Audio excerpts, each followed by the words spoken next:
नमस्कार मेरे प्यारे बच्चों, कैसे हैं आप सब। आशा करता हूँ आप सब बढ़िया से होंगे, स्वस्थ होंगे, मस्त होंगे और आपकी पढ़ाई भी बढ़िया से चल रही होगी। आज के इस नए वीडियो में हम जो आपका रसायन विज्ञान चल रहा था कक्षा 10 में, उसके 2 अध्याय कंप्लीट हो चुके हैं। आज तीसरा अध्याय है आपका धातु और अधातु। इसके बाद एक और चैप्टर है, बस आपकी रसायन विज्ञान कंप्लीट हो जाएगी। तो धातु और अधातु चैप्टर में आज आपको धातु और अधातु से परिचित कराया जाएगा कि धातुएं क्या हैं, अधातुएं क्या हैं और धातुओं के भौतिक और रासायनिक गुण तथा उपयोग कहाँ कहाँ किए जाते हैं। धातुओं के उपयोग आज के इस वीडियो में आपको बहुत ही अच्छे कंटेंट के साथ साथ बहुत ही महत्वपूर्ण क्वेश्चंस भी बताए जाएंगे जो आपके बोर्ड एग्जाम में पूछे जाएंगे। तो लगे रहिए मेरे साथ। चलिए आज के मोटिवेशनल कोट के साथ आज के वीडियो की शुरुआत करते हैं। तो आज का मोटिवेशनल कोट स्क्रीन पे देख रहे हैं आप कि संघर्ष एक ऐसी चीज है जो आपको वास्तविक रूप में खोजती है। संघर्ष एक ऐसी चीज है जो आपको वास्तविक रूप में खोजती है। अगर हम संघर्ष करेंगे तो हमें अपनी वास्तविकता अपने आप पता लग जाएगी। तो लगातार संघर्ष करते रहने से एक ना एक दिन हमें सफलता जरूर मिलेगी। तो उसी प्रकार आप निरंतर लगे रहिए, लगातार पढ़ाई करिए, तो सफलता तो जरूर एक दिन आपके कदम चूमेगी। तो चलिए देखते हैं आज का टॉपिक, शुरुआत करते हैं धातु और अधातु। तो आपका जो चैप्टर नंबर 3 है, धातु और अधातु।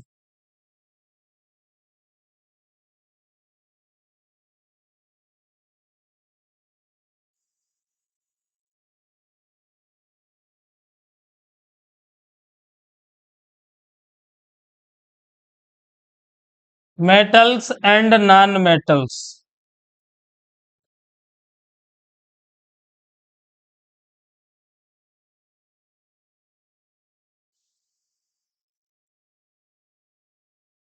Metals and non metals. अब धातु और अधातु से पहले आपको जानना है तत्व क्या है।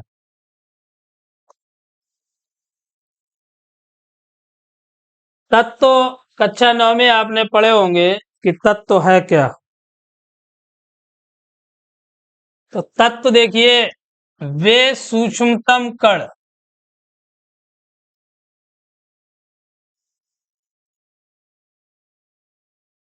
वे सूक्ष्मतम कण जिनसे पदार्थ निर्मित होते हैं।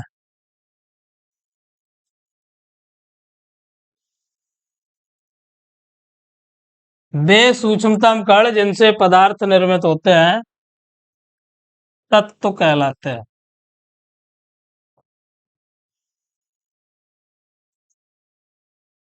अब तत्व अभी तक ज्ञात 118 तत्व हैं। तो 118 तत्वों का अध्ययन आप किस प्रकार करेंगे। तो अध्ययन को आसान बनाने के लिए तत्वों को 3 वर्गों में विभाजित किया गया है। एक है आपका धातु, दूसरा अधातु और तीसरा है उपधातु। तो अध्ययन को सरल बनाने के लिए 3 भागों में हमने बताया आपको कि एक धातु है, दूसरा अधातु है, तीसरा उपधातु है।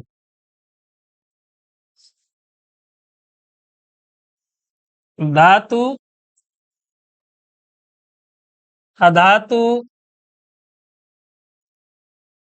और है उपधातु।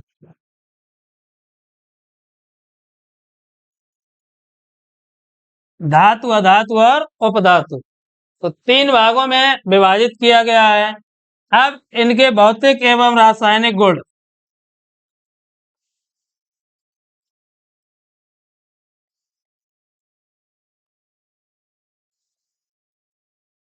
भौतिक एवं रासायनिक गुणों के आधार पर कि जो समानता पाई गई है, उन्हीं के आधार पर इन्हें तीन भागों में विभाजित किया गया है कि भौतिक और रासायनिक गुण जिसके समान है उसे अलग वर्ग में कर दिया गया है। इसी प्रकार धातु और अधातु और उपधातुओं को अलग अलग भागों में विभक्त किया गया है। तो समझ में आया। तत्व हमने आपको बताया कि तत्व क्या है कि वे सूक्ष्मतम कण जिनसे पदार्थ निर्मित होते हैं तत्व कहलाते हैं। अब तत्व किससे निर्मित होता है तो आप जान लीजिए, जो इलेक्ट्रॉन है आपका, इलेक्ट्रॉन कामा प्रोटॉन और न्यूट्रॉन। इलेक्ट्रॉन, प्रोटॉन और न्यूट्रॉन, इलेक्ट्रॉन, प्रोटॉन और न्यूट्रॉन से मिलके बनता है आपका परमाणु। इलेक्ट्रॉन, प्रोटॉन, न्यूट्रॉन मिलके क्या बनाते हैं? परमाणु। और परमाणु मिलके क्या निर्माण करते हैं? आपका तत्व, या इसी को बोलते हैं हम तत्व, एलिमेंट। तो सबसे पहले तत्व जाना आपने कि वे सूक्ष्मतम कण जिनसे पदार्थ निर्मित होते हैं तत्व कहलाते हैं। अब तत्व को तीन भागों में विभाजित किया गया। कुल हमने आपको 118 तत्व बताए। तो तीन भाग धातु, अधातु और उपधातु, जो हमने बताया कि आपको भौतिक और रासायनिक गुणों के आधार पर अलग अलग वर्गीकृत किया गया है। अब चलिए, जो आपका मुख्य टॉपिक है धातु, तो उसी पे चलते हैं सीधे।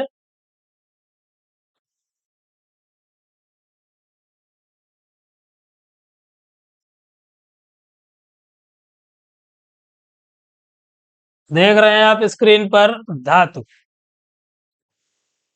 तो सिंपल सी परिभाषा है। वैसे धातुएं तो आप सभी ने देखी हैं अपने दैनिक जीवन में, कि जो भी यंत्र अपने घर में लोहे के हैं या पीतल है बर्तन, स्टील के बर्तन या अन्य जो भी वस्तुएं देखते हैं आप, तो वो सभी क्या हैं? धातुएं हैं। या घर में ज्वेलरी है, जो आभूषण है, वो भी सब क्या है? धातुओं के बने होते हैं। तो धातु क्या है कि वे तत्व जो ऊष्मा तथा विद्युत का चालन करते हैं। सिंपल सी परिभाषा है एक लाइन की, कि वे तत्व जो ऊष्मा तथा विद्युत का चालन करते हैं धातु कहलाते हैं। ध्यान रखना है कि ऊष्मा तथा विद्युत का चालन करते हैं क्या कहलाएंगे? धातु कहलाएंगे। या दूसरे शब्दों में जानिए कि वे तत्व जो इलेक्ट्रॉन त्याग कर धनायन बनाने की प्रवृत्ति रखते हैं। वे तत्व जो इलेक्ट्रॉन त्याग कर धनायन बनाने की प्रवृत्ति रखते हैं धातु कहलाते हैं। अर्थात धातुएं कैसी हैं आपकी? विद्युत धनात्मक।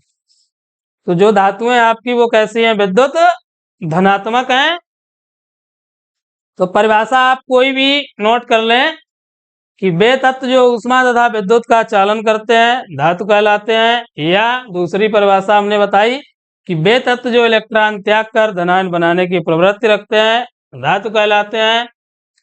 अर्थात धातुएं जो आपकी हैं वो कैसी हैं? विद्युत धनात्मक होती हैं। देखिए एग्जाम्पल में देखते हैं एक, जैसे आपकी सोडियम, सोडियम इलेक्ट्रॉन त्याग कर सोडियम प्लस आयन, प्लस एक इलेक्ट्रॉन अलग।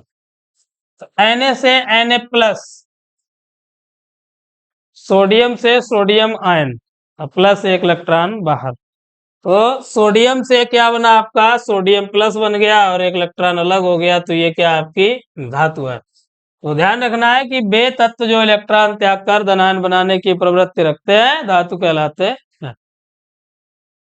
चलिए अब चलते हैं भौतिक गुण, धातुओं के भौतिक गुण।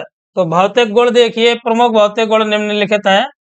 फर्स्ट है आपका कि जो मुक्त इलेक्ट्रॉनों की उपस्थिति के कारण शुद्ध धातुओं की सतह चमकदार होती है।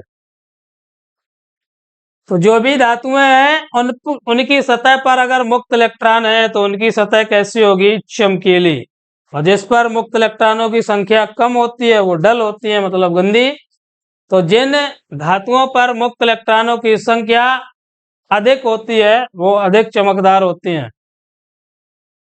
अब जैसे अपवाद के रूप में, अपवाद भी है, तो अपवाद के रूप में आपका जो आयोडीन एवं ग्रेफाइट भी चमकीली होती हैं, परंतु ये क्या है? अधातुएं हैं। ध्यान रखना है कि आयोडीन और जो ग्रेफाइट है आपका वो भी चमकीली होती हैं, लेकिन कैसी हैं, ये अधातुएं हैं।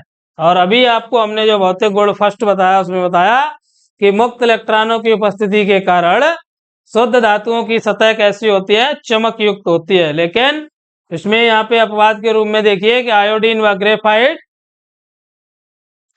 चमकीली होनी होती है, लेकिन ये क्या है, अधातुएं हैं। ध्यान रखना है, अपवाद के रूप में आयोडीन और ग्रेफाइट की चमकदार होते हुए भी कैसी हैं, अधातुएं हैं। वैसे इन्हें धातुओं की श्रेणी में होना चाहिए। नंबर 2 पे आपका विद्युत एवं ऊष्मीय सुचालकता। तो विद्युत एवं ऊष्मीय सुचालकता है, अभी आपको जो परिभाषा बताई थी कि वे तत्व जो ऊष्मा तथा विद्युत का चालन करते हैं क्या कहलाती हैं, धातुएं। तो अधिकांश धातुएं विद्युत तथा ऊष्मा की सुचालक होती हैं, अर्थात सुगमता से विद्युत तथा ऊष्मा को अपने अंदर प्रवाहित होने देती हैं। क्योंकि इसका भी रीजन वही है, क्योंकि इनमें मुक्त इलेक्ट्रॉनों की उपस्थिति होती है। तो विद्युत और ऊष्मा की सुचालक इसलिए होती हैं कि धातुओं में मुक्त इलेक्ट्रॉनों की उपस्थिति होती है, इसीलिए धातुएं सुगमता से विद्युत का प्रवाह होने देती हैं। वजह एक ही है कि मुक्त इलेक्ट्रॉनों की उपस्थिति के कारण। अब जो चांदी है आपकी, चांदी विद्युत की सबसे अच्छी चालक होती है।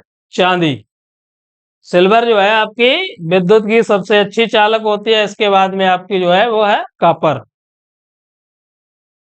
अब चांदी महंगी होने के कारण हम अपने घरों में जो है वायरिंग के रूप में हम कॉपर का प्रयोग करते हैं, कॉपर धातु का प्रयोग करते हैं। नेक्स्ट पॉइंट ध्यान अगला है, देखिए बढ़िया पॉइंट है, आघात वर्धनीयता। तो आघात वर्धनीयता क्या है कि धातु जो है उन्हें हम पीट पीट कर एक पतली चादर के रूप में परिवर्तित कर सकते हैं। तो लिखा है कि कुछ धातुएं आघात वर्धनीय होती हैं, अर्थात इन्हें पीट कर धातु की पतली चादर में परिवर्तित किया जा सकता है। तो जो धातुएं हमने बताया कि कुछ धातुएं आघात वर्धनीय होती हैं, जिन्हें हम पीट पीट कर धातु की पतली चादर में परिवर्तित कर सकते हैं।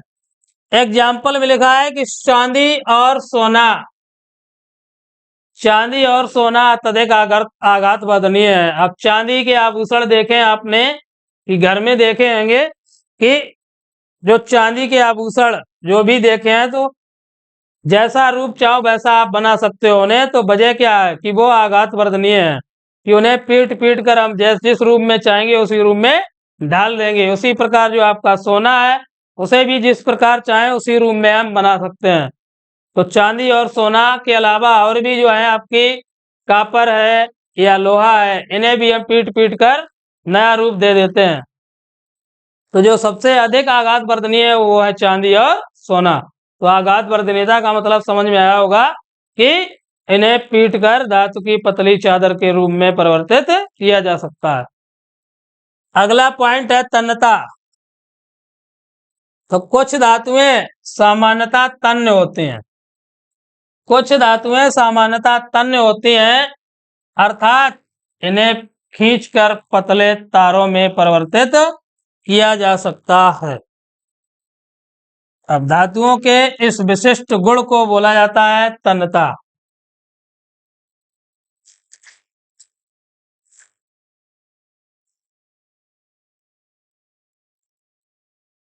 अब आघात वर्धनीयता में देखिए यहाँ पे कुछ हम और पॉइंट बता देते हैं। जैसे आपका सोना है, सोने को हम पीट पीट कर 0.001 मिलीमीटर 0.001 मिलीमीटर से भी कम मोटाई की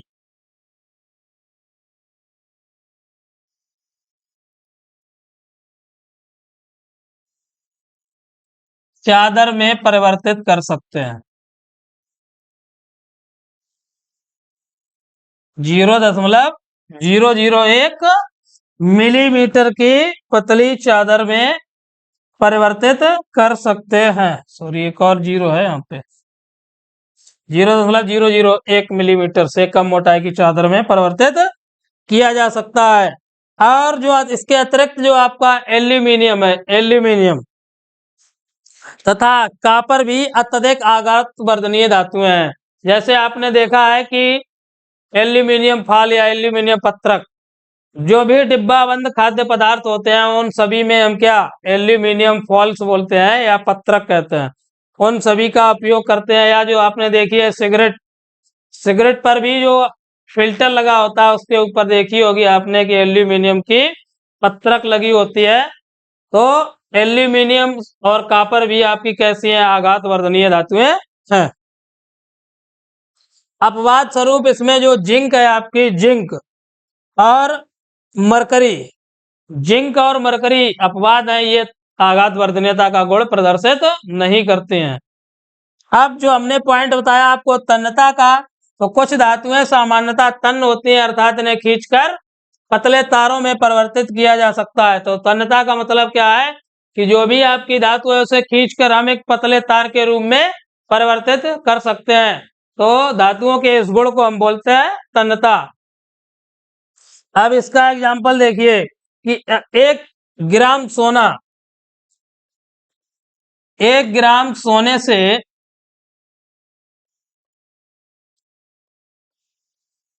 1 ग्राम सोने से 2 किलोमीटर लंबी तार खींची जा सकती है।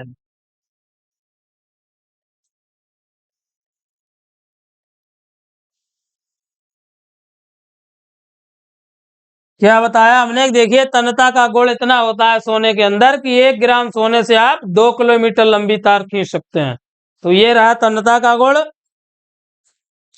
इसमें भी अपवाद स्वरूप जो जिंक है, मरकरी है और गैलियम, अपवाद के रूप में आपको बताया हमने जिंक, मरकरी और गैलियम, ये कैसी हैं, अपवाद हैं।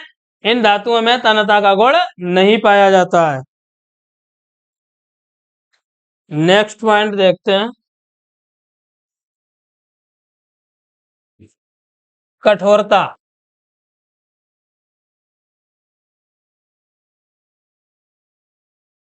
अब कठोरता देखिए, साधारण ताप पर आप सभी जानते हैं कि अधिकांश धातुएं कैसी होती हैं, कठोर। अब सिंपली देखते हैं, घर में लोहा है या स्टील है या तांबा पीतल है, इन सभी के बर्तन देखते हैं आप, ठोस होते हैं। तो साधारण ताप पर अधिकांश धातुएं कैसी होती हैं, कठोर। आप उदाहरण स्वरूप देखिए, एल्यूमिनियम है आपका एल, तांबा है, कॉपर, फेरस, आयरन जो लोहा आप कहते हैं आदि, ये सभी कैसी हैं, साधारण ताप पर कठोर होती हैं। अपवाद स्वरूप इसमें क्या है कि सोडियम तथा पोटेशियम, सोडियम तथा पोटेशियम,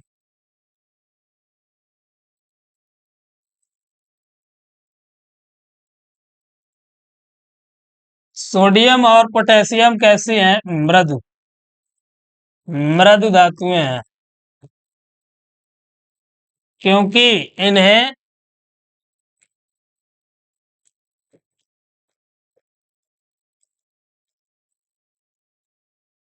चाकू से काटा जा सकता है। तो ध्यान रखना है, साधारण ताप पर अधिकांश धातुएं कठोर होती हैं। एग्जाम्पल है मैंने बताया आपको, एल्यूमिनियम, तांबा और लोहा। और जो अपवाद स्वरूप क्या है आपकी कि सोडियम आयन और पोटेशियम, सोडियम और पोटेशियम ऐसी धातुएं हैं जिन्हें आप चाकू से काट सकते हैं, तो इसलिए ये कैसी हैं, अपवाद हैं। अगला पॉइंट देखिए, गलनांक व क्वथनांक। तो गलनांक और क्वथनांक का एक वह ताप जिस पर कोई धातु अपनी ठोस अवस्था से द्रव अवस्था में परिवर्तित हो जाती है, कि वह ताप जिस पर कोई धातु अपनी ठोस अवस्था से द्रव अवस्था में परिवर्तित हो जाती है। जब ठोस से द्रव अवस्था में परिवर्तित होगी तो उस धातु का गलनांक कहलाएगा। क्या कहलाएगा, गलनांक। तो ध्यान रखना है कि ठोस अवस्था से जब द्रव अवस्था में परिवर्तन आपका गलनांक कहलाता है। जबकि क्वथनांक वो है ताप है जिस पर धातु अपनी द्रव अवस्था से वाष्प अवस्था में परिवर्तित हो जाती है, तो वह क्या कहलाएगा? क्वथनांक। गलनांक और क्वथनांक ध्यान रखना है आपको अच्छे से कि जब कोई धातु अपनी ठोस अवस्था से द्रव अवस्था में, ठोस से कैसी बनेगी? द्रव अवस्था में, तो उसका गलनांक कहलाएगा। और जब द्रव से वाष्प अवस्था में पहुंचेगी तो उसे हम कहते हैं क्वथनांक। तो गलनांक और क्वथनांक समझ में आया कि हमने बताया कि जब कोई धातु अपनी ठोस अवस्था से द्रव अवस्था में परिवर्तित हो जाती है तो उस धातु का गलनांक कहलाता है, जबकि क्वथनांक वह ताप है जिस पर धातु अपनी द्रव अवस्था से वाष्प अवस्था में परिवर्तित हो जाती है। अब एग्जाम्पल बताओ और देखिए, आयरन जो धातु है आपकी, आयरन लोहा, आयरन का गलनांक, आयरन का गलनांक होता है आपका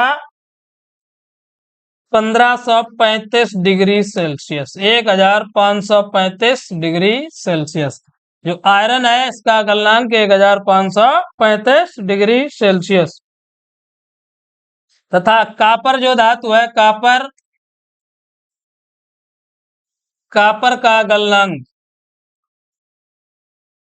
कापर का गलनांक होता है 1038 डिग्री सेल्सियस। तो आयरन हमने बताया कि आयरन का गलनांक होता है 1535 डिग्री सेल्सियस और कापर का गलनांक 1038 डिग्री सेल्सियस। अब इसके बाद आपका घनत्व, तो घनत्व लगभग सभी धातुओं का घनत्व कैसा होता है? उच्च, अर्थात डेंसिटी अधिक होती है और डेंसिटी अधिक होने के कारण धातुएं कैसी होती हैं? भारी होती हैं। तो लगभग सभी धातुओं के घनत्व उच्च होते हैं, अर्थात ये सभी भारी होती हैं।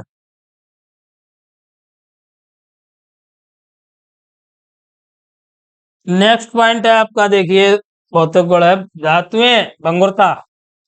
तो धातुएं सामान्यतः कठोर होती हैं, इसलिए इनमें भंगुरता का गुण पाया जाता है। धातुएं कैसी होती हैं? अभी बताया आपको, कठोर। अब जब कठोर होती हैं इसलिए इनमें भंगुरता का गुण पाया जाता है।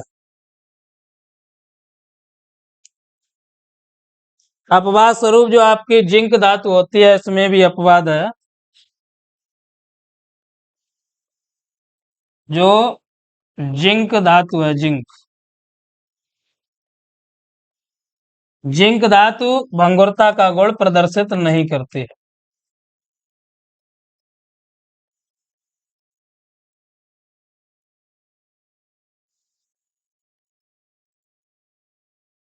जिंक धातु है वो भंगुरता का गुण प्रदर्शित नहीं करती। चलिए नेक्स्ट, ध्वनि।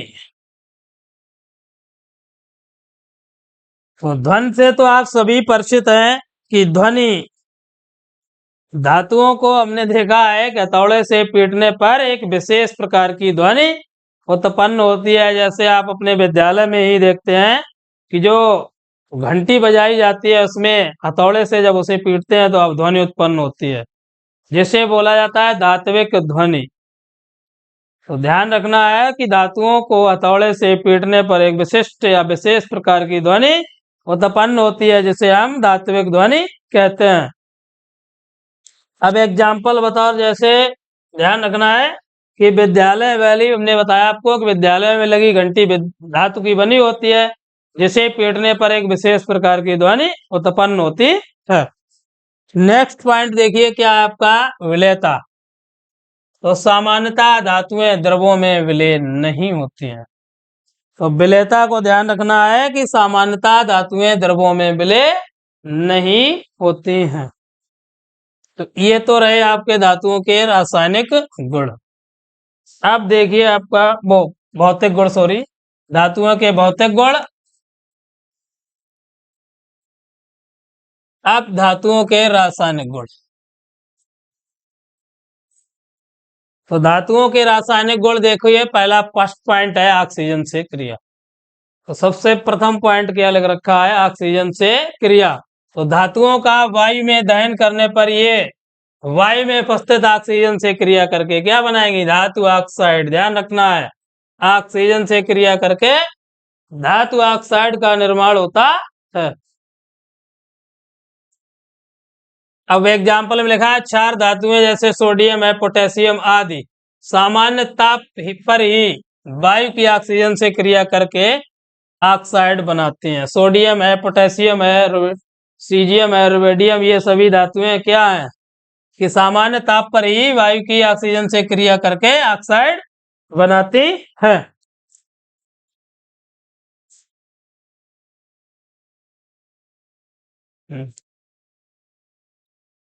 तो देखिए क्षार धातुएं मैंने बताया सोडियम पोटेशियम। एग्जाम्पल बताओ, जैसे सोडियम आपका Na प्लस ऑक्सीजन, तो ऑक्सीजन से क्रिया करके लिखा है कि ऑक्साइड में, तो सोडियम ऑक्साइड बनेगा आपका Na2O। सोडियम ऑक्सीजन से क्रिया करके क्या बनाती है? Sodium oxide. पहले तो क्रिया को संतुलित करना है, तो यहाँ पे ऑक्सीजन 2 है तो इधर 2 का गुणा, अब 2 दूना 4, तो इधर 4 सोडियम। तो सोडियम वायु से क्रिया करके सोडियम ऑक्साइड बनाता, सोडियम ऑक्साइड।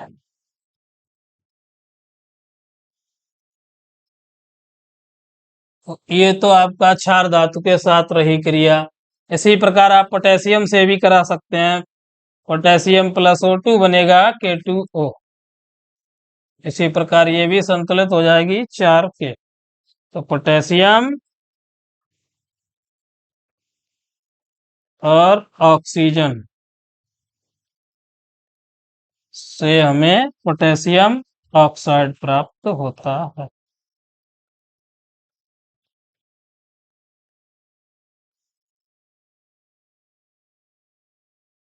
ये अब ध्यान रखना है आपको यहाँ पे कि जो आपको हमने अभी सोडियम और पोटेशियम धातुएं, ये अत्यधिक सक्रिय धातुएं होती हैं। सोडियम और पोटेशियम अत्यधिक क्रियाशीलता या अत्यधिक सक्रिय, अत्यधिक क्रियाशील धातुएं हैं।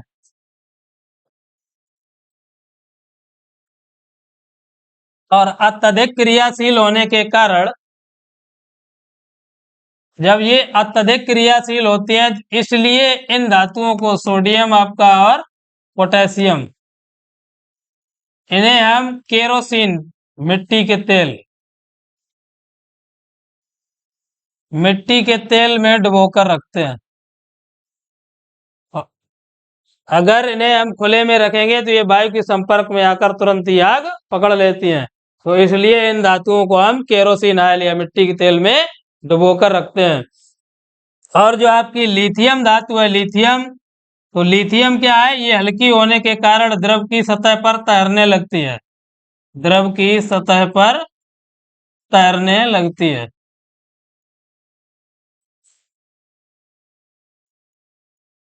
तो जब यह द्रव की सतह पर तैरने लगती है तो इस धातु को हम पैराफिन मोम के अंदर लपेट कर रखते हैं। तो ध्यान रखना है कि जो आपकी सोडियम और पोटेशियम अत्यधिक क्रियाशील धातुएं होने के कारण इन्हें हम केरोसिन में डुबो कर रखते हैं, जबकि आपकी जो लिथियम धातु है वह हल्की होने के कारण जो आपका द्रव है उसकी सतह पर तैरने लगती है, तो इसलिए हम पैराफिन मोम में इसे लपेट कर रखते हैं। चलिए नेक्स्ट पॉइंट, रासायनिक गुण में आपका धातुओं की जल से क्रिया। अब जल से क्रिया देखिए,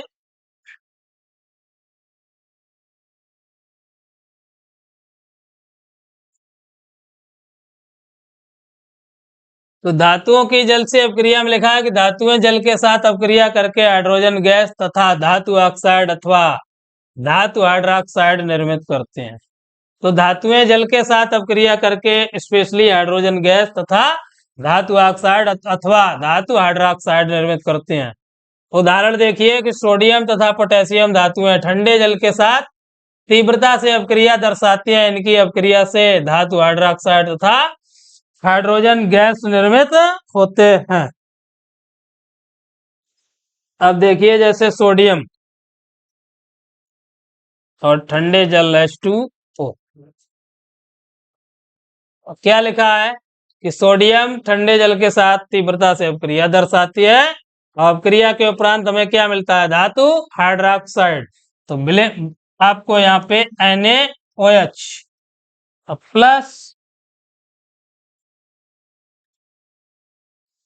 H2 हाइड्रोजन गैस।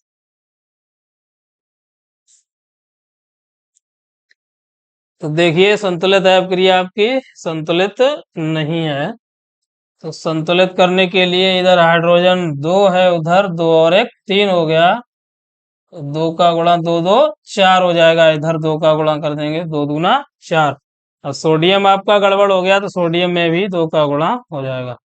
तो देखिए सोडियम जब ठंडे जल के साथ क्रिया करता है तो हमें कास्टिक सोडा या सोडियम हाइड्रोक्साइड प्राप्त होता है। Sodium hydroxide plus hydrogen. तो ध्यान रखना है सोडियम जब जल से क्रिया करता है तो सोडियम हाइड्रोक्साइड और हाइड्रोजन प्राप्त होता है। या दूसरी देखते हैं पोटेशियम प्लस H2O। तो सेम इसी प्रकार है KOH potassium hydroxide plus hydrogen gas. इस प्रकार इसी का भी संतुलन करेंगे, 2 का गुणा इधर 2 का इधर और 2 का हो जाएगा आपका पोटेशियम। तो ध्यान रखना है कि जब सोडियम या पोटेशियम धातुएं जल से क्रिया करती हैं तो हमें उत्पाद के रूप में हाइड्रोक्साइड देती है, तो साथ ही साथ हाइड्रोजन।